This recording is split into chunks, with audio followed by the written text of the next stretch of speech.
Сәлем. Егер де сіздер менің арнама алғашқы келіп тұрсаңыздар, менің есімім Шолпан болады. Мен жалпы өз каналымда тоқыма өнеріне немесе жалпы қол өнерге қатысты нәрселермен, өзімнің аз кем білген нәрселермен сіздермен бөліскім келеді. Бүгінгі шығарылымда мен сіздерге өзімнің, егер де сіздер менің алдыңғы шығарылымды көрген болсаңыздар, осы тоқылымды басталған болатынмын. Бұл шығарылымда мен сіздерге одан пайда болған, тоқып болған нәрсемді көрсетпекпін. Менде бұл өнім Himalaya Everyday Baby Luxe Color деген жіптен мінекей тоқылған бұйым. Мендеки мені бұны не қызықтырған айтайын. Тоқып жатырған кезде суреттердің барлығы осылай болып шығады. Әдетте мен оны қалай айтам, реглан алдын ашатын етіп жемпір ретінде тоқып көргім келген болатын. Оны мен мынандай суреттер шықпады. Одан соң мен бөлек тоқыға ұйғардым. Онда да мына сурет шықпады. Содан соң реглан жоғарыдан төмен қарай тоқыған кезде бұл әдемі шықты. Маған өте ұнады. Сіздерге ұнап тұр деп ойлаймын. Мінекей мынадай керемет киім. Жалпы менің қызым жақын арада 3-ке толады. Бірақ та мен бұны молмен тоқыдым. 3 жас жарым, 4 жасқа дейін киюге болатын киім. Мінекей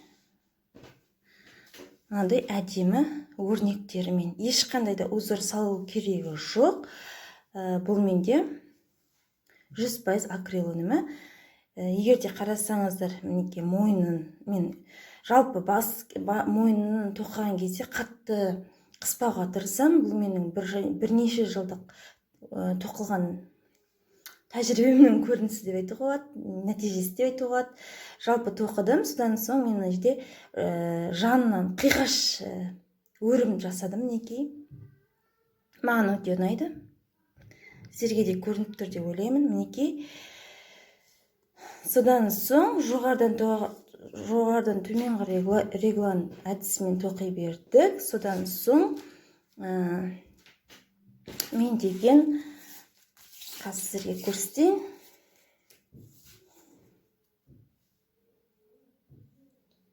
Мінекей 16 сантиметр болған уақытта мен деген қолтықпен кеуде тұсын бөліп алдым.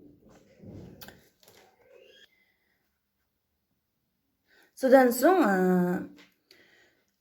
жеңін шығарып болғаннан кейін кеуде тұсының шамасын мен қолтықтан төмен қарай, қазір мен сізге көрсетейін оны да.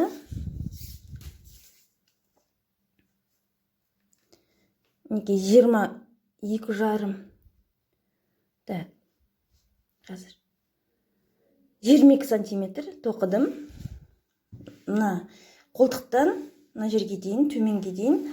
Менің жеңімнің ұзындығы жалпы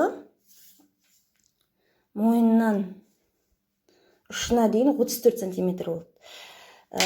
Кішкене қызымның қолына ұзындау, ол ештеңе етпейді. Бұлай қайтарып тастауымызға болады. Мінекей осылай. Жеңінің ұшын мен 2-2 резинкасымен тоқыдым. Төменгі жағын бұнда 2-2 резинкасымен тоқыдым. Жалпы қыздар маған ұнады.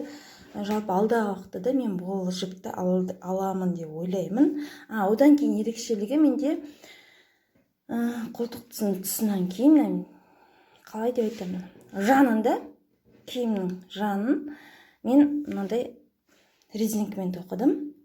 1-1 резинкасымен тоқыдым. Мінекей. Себебі мол етіп тоқыдым. Өзім білем, мол етіп тоқып жатырғанымда қызыма киімді. Сол себепті кішкене мына резинка жиналып тұрсын деген етіп тоқыдым. Содан соң мен бұл жіпті алдыратын уақытта менде бұдан 2 бөлігін тапсырыс берген болатынмын. Менде мынандай ғана кішкентай ғана аз ғана қалды.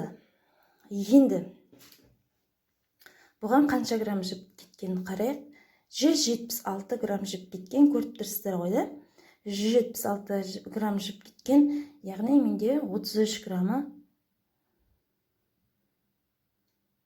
22 грамм қалған. Осылай қыздар. 100 граммда 250 метр жіп бар. Осылай. Енді одан үлкен қыздарыңызға 5-6 жастағыларға 3 бөлігін алуларыңызға болады. Жалпы сонымен қыздар, егерде менің шығарылым ұнаса, өздеріңіздің бағаларыңызды беріңіздер, арнама жазылыңыздар, лайктарыңызды қойыңыздар, коммент жазыңыздар. Мен сіздердің өздеріңіздің пікірлеріңізді білу арқылы менде қазақ тілді контентке бір үлес қосқым келеді менде. Сол себепті мен сіздерден сол жағынан қолдау етемін. Сонымен қыздар, осы бүгінгі шығарылым сіздерге ұнады деп ойлаймын. Сұрақтарыңыз болса айтыңыздар. Алдағы уақыттарда мүмкін менің каналым үлкейіп жатса, сіздермен мастер-класс өткізуге қарсы емеспін. Сонымен арнама келгендеріңізге тағы да рахмет. Сау болыңыздар. Пока-пока.